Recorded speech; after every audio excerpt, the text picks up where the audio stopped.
Hi, everybody. By now, you've heard the news that things are going to get worse before they get better. So needless to say, everybody in the United States of America and really most of the world are sitting up straight and paying attention. Fear has a way of doing that, doesn't it? And speaking of fear, as you may have noticed, there's a lot of talk about faith and fear, faith versus fear, choosing faith over fear. But what exactly does any of that mean? And what does it look like? Is it just wishful thinking, positive thinking? For a lot of folks, faith is really just confidence that, well, somehow it's all going to work out in the end. But for Christians, faith is more than that. Faith is more than keep your chin up, we can do this. If Jesus is correct, and I always assume Jesus is correct, faith isn't even the opposite of fear. According to Jesus, faith is actually a version of fear. But Jesus didn't just talk about it, he actually illustrated it. And Peter gives us his version in the Gospel of Mark. Now, we all know this story, but I'm not sure we all get the point. According to Peter, Jesus and the 12 needed a break from the crowd, so they did what they normally did.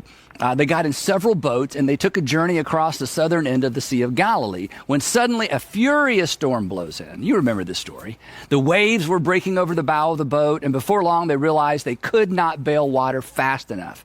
And while I'm sure most of these guys could swim, they knew they could not swim against the wind, and to swim with the wind would just take them further out to sea. So understandably, they were afraid. They were afraid because they had something to be afraid of. Meanwhile, and you'll remember this as well, Jesus was in one of the boats asleep on a cushion. Or at least Peter thought so anyway. I'm not so sure he was really asleep. He may have been pretending after all. This was a setup to teach them something about faith and fear. And perhaps it was a setup to teach us something about faith and fear as well. Anyway, the disciples wake him up and they say, "Teacher, don't you care if we drown? Don't you care if we drown?" Which sounds silly to us because Jesus was in the boat with them. But perhaps that's how you're feeling about right now. God, don't you care if I drown? Don't you care if I can pay my bills? Don't you care if I can keep my job, recover what I've lost? Don't you care if I can feed my family? Don't you care if I can ever retire, finish school, get married? God, don't you care if I stay married? Then Jesus got up and he had a conversation with nature. He told the waves to quiet down, and they did. And then he asked the disciples this question. Seemed like a silly question at the time. Why? Why? Why are you so afraid? Do you still have no faith? Why are you so afraid? After all you've seen me do, after all we have experienced together, do you still have no faith? To which he could have added, I see what was happening here. You placed your faith in the storm. You actually believed that that storm determined your destiny. Then, according to Peter, even after the storm subsided, they were not relieved. This is the most amazing part of the story. Peter says that after the storm subsided, they were terrified. That literally, they feared a great fear. They were more afraid after the storm subsided than they were during the storm. And they ask each other a question they should have been asking all along.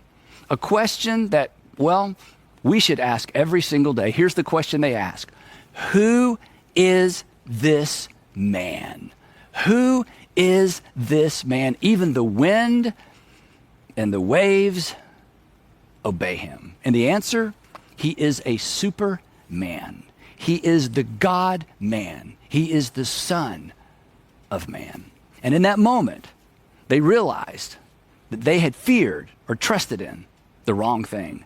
They suffered from misplaced fear, misplaced terror. And later, Jesus would come right out and state this plainly. He would say, my friends, and I love the fact that he said friends, my friends, do not be afraid of those who kill the body.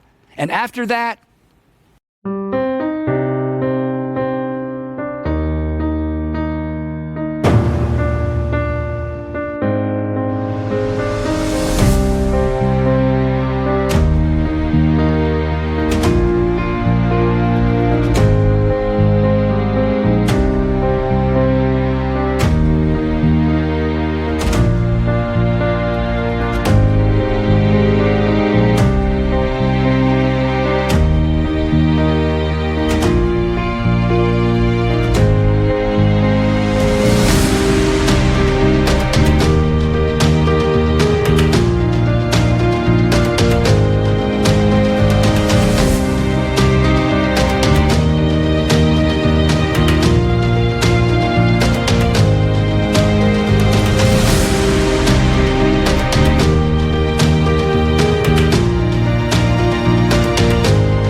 can do no more.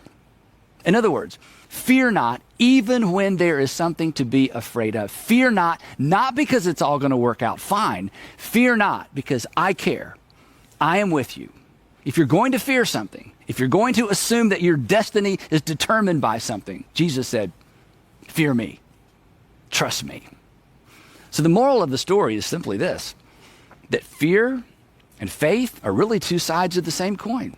Will we put our faith in a global pandemic? Will we trust this pandemic to determine our destinies? Have we placed our confidence in a virus? Put that way, it sounds kind of ridiculous, doesn't it? That was Jesus' point. His question, why are you afraid, could be restated this way. Why are you trusting in the storm? Why not trust me instead? Now, it took a while, but Peter finally got it. About 2 years later, he and John are dragged in front of the high priest and the other religious leaders responsible for crucifying Jesus. And Peter and John had every reason to believe that they were next, that they would die that very day. But they had learned the lesson of the storm, and they knew better than to put their confidence, their faith in the high priest and his cronies, which is exactly what the high priest assumed they would do because, well, that's what everybody did. But they were in for a surprise. Luke tells us that when the high priest and the men with him saw the courage of Peter and John, they suddenly realized that these were just average day laborers, and they were astonished. They were astonished that they weren't afraid. The working class trembled in the presence of these men, but not Peter and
John.